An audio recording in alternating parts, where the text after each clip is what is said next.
Greetings, everyone. This is Peter Piper, NYC.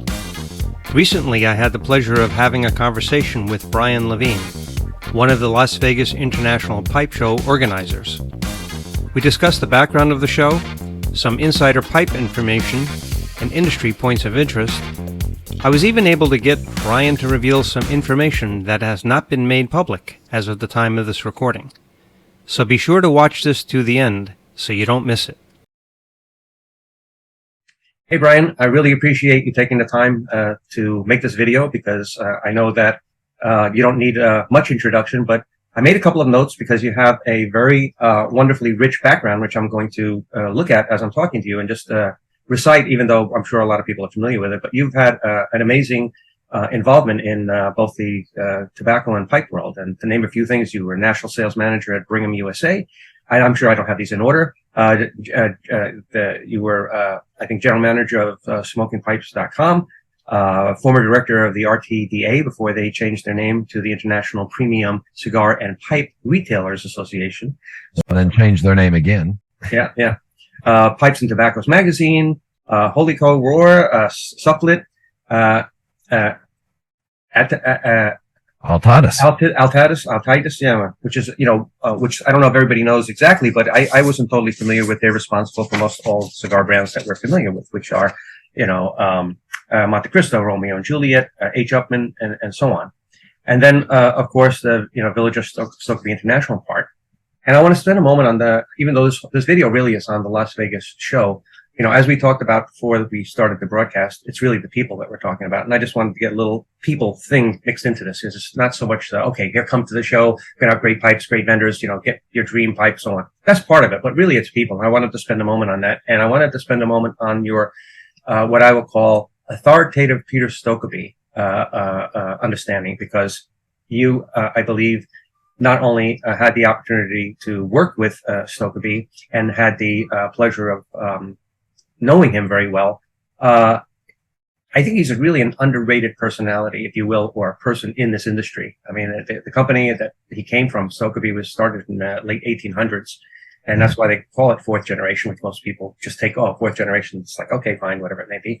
But the other part is things like, Churchill started this museum in the UK for Stokkebye Tobacco Museum. I don't remember what year it was, but that was a pretty interesting thing. I imagine you read the book, The Life and Times of a Tobacco Smoker, and so on. So, I mean, just maybe you could speak to some interesting, cool aspects about Peter Stokkebye and, kind of zero in on what we had talked about earlier in the sense of the people as opposed to just the pipe. Peter is one of those people that came along in my life and changed the course direction. Peter was a mentor and was a coach, and at the same time would refer to me. If you want to get instant street credit when you walk into a trade show or a pipe show, and Peter Stokkebye puts his arm around you and introduces everybody to you as his new boss and his adopted Italian stepson, that instantly put me in the level of comfort with all those people around me. And Peter was one of the, Peter was a salesman and a promoter and an entrepreneur, an innovator, a creator, and all at the same time, he was actually really humble about it. He was really respectful of, the people around him that did he would always say that he was never the CEO of his own companies because he wasn't that good. He always hired a CEO to run the company or run the insides and the outsides of it. And he was the creative type. But man, I'll tell you, when he walked into a room, everybody knew he walked into a room. And when he walked into a room, there was nobody there that he wasn't best friends with. Yeah. Yeah. It was, just a force of nature that in these days you really don't see anymore. Well, this is the thing, it's part of I would say generational gap where, he, as his name, suggests, fourth generation in the tobacco pipe business. Yeah. And today, besides consolidation, you've got the pipe business is a business as opposed to a creation, like I'm very big on supporting artisan pipe makers in general. Now I have nothing against the machine made pipes or, I have production pipes, if you will, but, the artisan pipe maker is kind of what's left of in a lot of ways, the pipe, manufacturing, if you will, of a personal nature.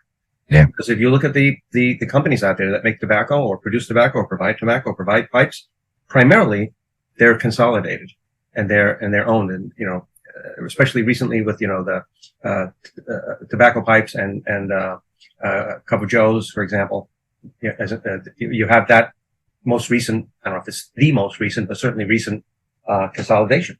Yeah. Yeah. And that, even if you look at, the McBaron Tobacco Company is still owned by the Hallberg family. That's really the only tobacco oriented,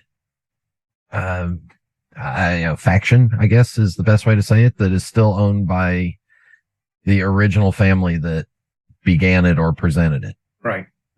With Stokkebye, Peter was the third generation. Eric has his fourth generation product, which is great. And but he goes out to different factories and has stuff selected for him. Correct. And now the fifth Stokkebye generation, Max, is working for Scandinavian Tobacco Group and is in his portfolio is the Stokkebye product. But yeah, like Chariton story, similar stuff, all of these evolutions, if you will.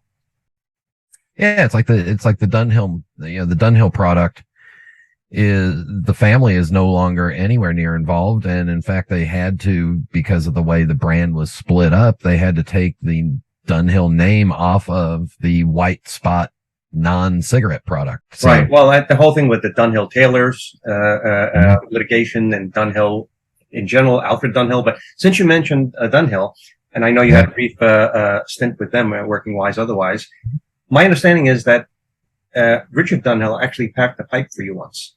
Is that true? Packed a pipe and gave me a pipe. Mm-hmm. Yeah. That's pretty amazing. Yeah. A group 3 Briere, a 3103 right off.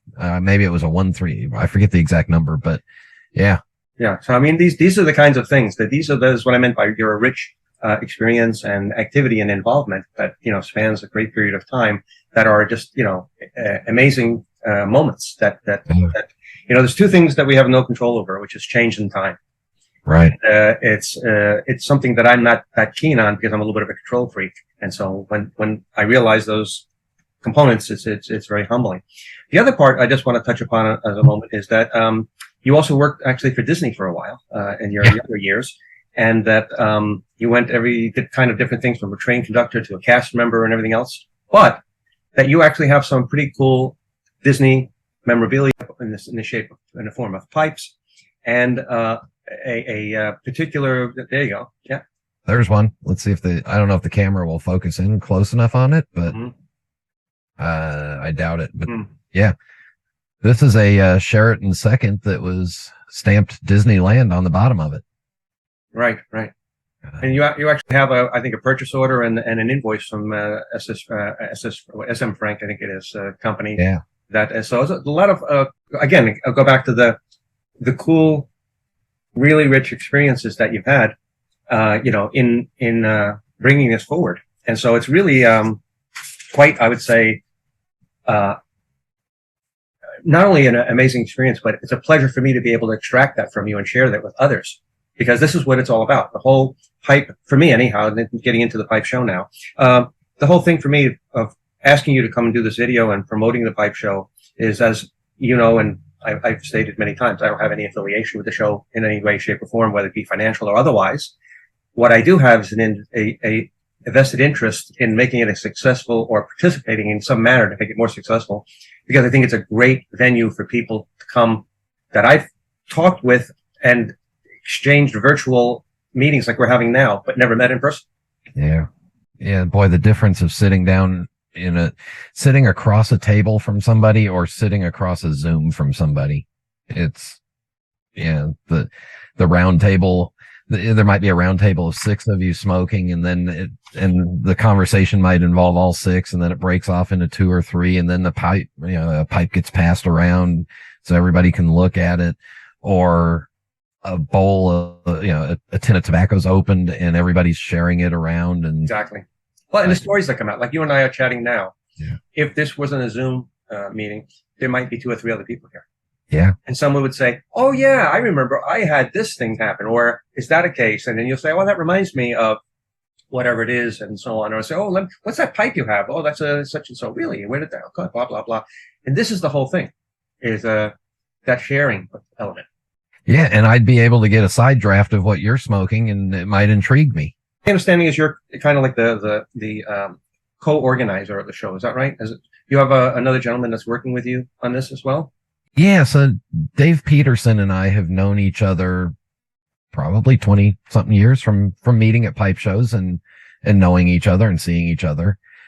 And Marty Pulvers, along with Steve O'Neill, revitalized the Las Vegas, it was called the West Coast Pipe Show, right. And they brought it back in 2009 and ran it for 10 years, and it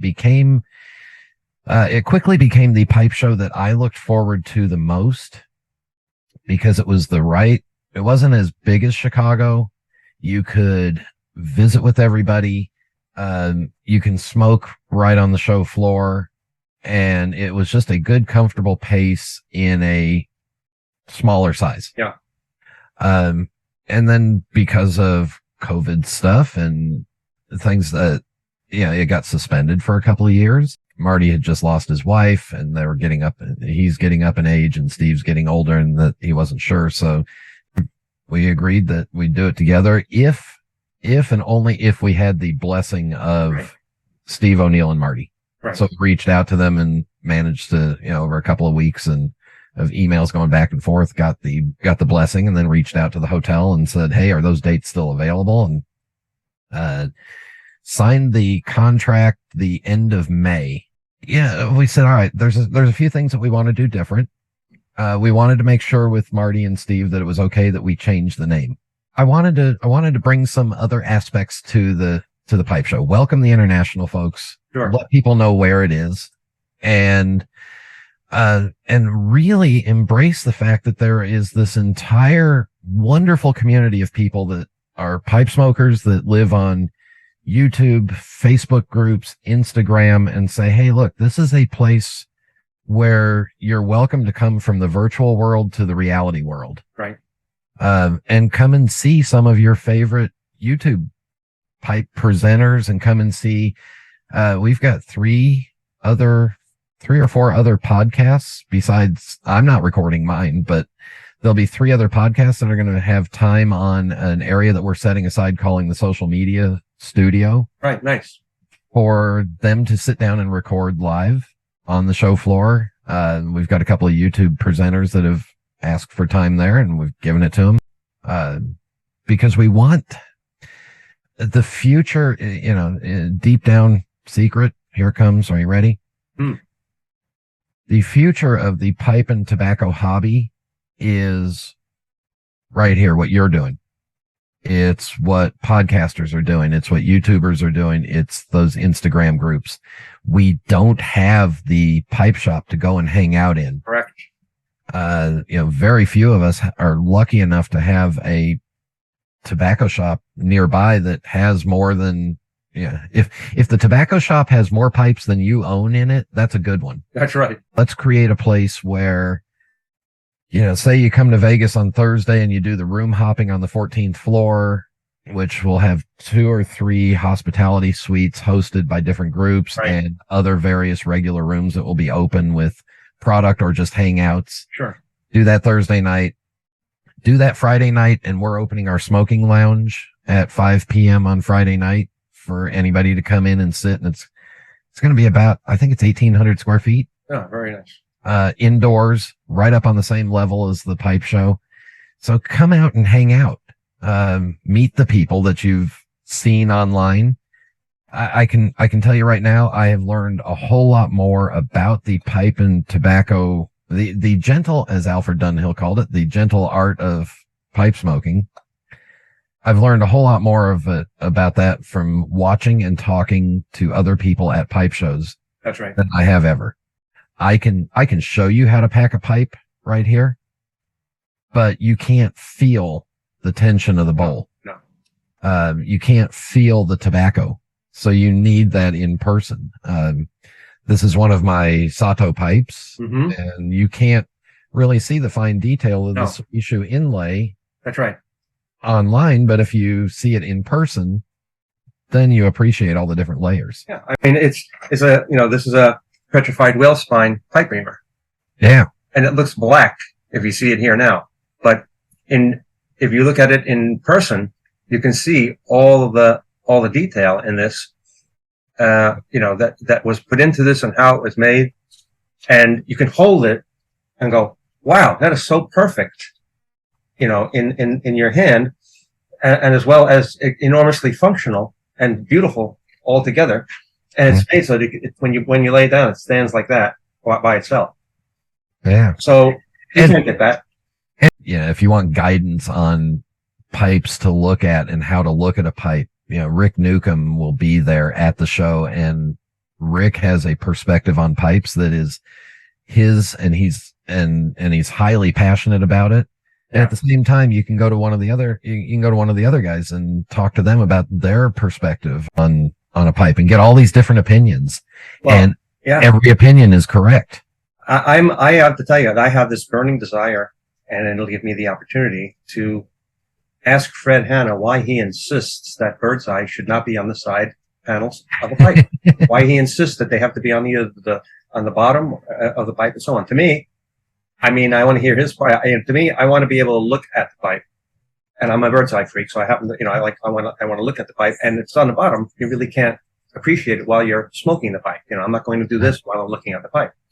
So you can't really do that unless, I don't have any direct contact with him. But if he's walking around, I'm going to nab him and tap him on the shoulder and say, hey, buddy, I have a question for you. And he'll say, what? And I'll nail him on the spot, and he'll start talking about it.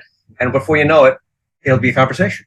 Even better, you can say, hey, let's go over into the smoking lounge, which will be open most of the time, the entire time that the show's running. Let me buy you a drink and sit down and ask you why, Yeah, exactly. What do you think of this? How do you feel about that? And and I'll tell you the thing about Fred, the thing about Fred and the thing about Rick, and even these guys that have been in the hobby for 35, 40 years plus, they're still asking questions, and they'll ask you about what you like. And you have this conversation, and it's a hobby that draws people that are naturally curious and want to know more and more. And you may be able to introduce these guys to a pipe maker that they've never heard of. That's or seen. Because there's an awful lot of pipe makers that just make their living selling pipes on Instagram. That's right. And I've never seen their pipes in person. 100%. I see that all the time. It's like a sub rosa world. I'll going along, and then I'll see something and I'll go, where'd you get this? Oh, that's from, John Smith. He makes pipes. I said, who's this guy? I never heard of him before. Yeah. It's on Instagram. I said, okay, pardon me, And so you look and you see, and the guy's got a Gmail address. He makes 10 pipes a year. Sure. Fabulous pipes, under market price in general, because he's doing it to supplement his income, but mainly as he wants to do it. And it's amazing. You go, wow, he's got a half a dozen grade 1 Nemo, Briar blocks, that he bought just because, I have no intention of making a pipe, but, I happen to want to know what it's all about and have it. So I use larger ones as bookends and other things and so on. It's something that anyone who's watching this video, I can't emphasize to a much greater degree than we're doing now, in a sense, that whatever it takes, and you have any interest in the pipe community and pipes smoking or meeting people that are interesting, you got to find a way to come to the Las Vegas Pipe Show. You can come to the pipe show, and I think right now as we're recording this, we've got about 65 8-foot tables that are going to be full of pipes and tobaccos and accessories and stuff. You have a chance to touch and feel these pipes and see them in person. So you're going to become a smarter consumer by the end of it, right, because you'll have more experience with it. And again, like we talked about before, you may see a pipe maker or a pipe brand that you've never heard of before, and it may become your new home run. That's right. That's right. Yeah. In wrapping up, I'd like to see if I can squeeze out of you some kind of breaking news item, some secret item that you haven't disclosed yet, without you getting locked up and thrown in, pipe jail, about the show that we can use as a sort of like a little exclusive extra that we could say, well, here's one thing you may not know. Is there anything that you could throw out there? Yeah, and I don't know if I've got the okay to do it, but I'm going to do it right here on the Peter Piper NYC channel. Okay. I have confirmation that Greg Pease of GLP's Tobaccos will be at the show. Fabulous. Won't be exhibiting, but we'll be walking around. Excellent. Very good. And that's not out in the public. What else? Let's see. Everybody that pays their admission is going to get a commemorative, the ticket. Instead of giving you a paper ticket that you can throw away, we're giving everybody a button that'll have the year on it. And that'll be the admission. Everybody that comes into the show is going to get a tote bag for this year. But yeah, Greg paid his admission, and I emailed him back and I said, "Are you sure that's you?" He said, "Yeah, it's me. I'll be there." Again, thank you for taking the time to do this. And I'm for the 50,627th time, encouraging everyone to attend. And if you have any questions, by all means, leave them in the comments. I'll definitely respond, and they can reach out to you. And maybe this is a good time just to give a little plug for the pipesmagazine.com podcast. I'm sure almost 99 million people know about it, but for the one person who doesn't know about it, give us a little plug on that, and then we'll kind of wrap up.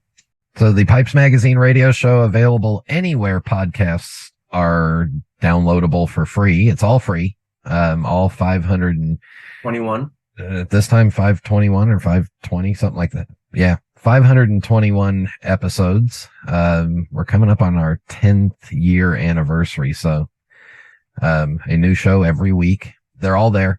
If you go to pipesmagazine.com, it's really the best place. You can play them right directly from there. But again, podcast players everybody's got a podcast player available. There's a rich history there, and what I like about the way you do it is the synopsis is pretty cool, so that you can decide not to necessarily look at them in order, as you said. You just go and you say, "Oh, this is a cool one. This is an interesting one." And the beauty of it is I'm sure that most people who listen to podcasts, and even if you're not a podcast listener, it's a good thing to do. You can do it while you're on a treadmill. You can do it while you're on your bike. You can do it. So you're not dedicating the time exclusively to that. You can do it while you're in commuting or whatever your mode is, whether you have some little space of time, you can stop it, start it. And it really is an informative program, because it's conversation is really what it is. Yeah. It's really about the idea of the podcast was to bring all the people that you would meet at a pipe show or a pipe club into an audio format. For all the pipe show stuff, the website is vegaspipeshow.com. Right. All right, then. Well, thank you very much. I think that I've overstayed my welcome, as it were, and it's really been a pleasure to speak with you virtually. I look forward to seeing you in person. Yeah. Because as we talked about, that'll be the cool part, and to see everybody else that comes to the show, because that's really what I'm looking for towards is meeting everyone that I've met either virtually or had some communication with personally. So if you see me walking around, just tap me on the shoulder and say hello. And I'm going to do the same during the entire show. For me, I want to look at the pipes. I want to look at the people. I want to have a smoke. I want to hang out, enjoy the activity to the degree possible. And so with that, I wish everyone great piping and good fortune. Thanks again.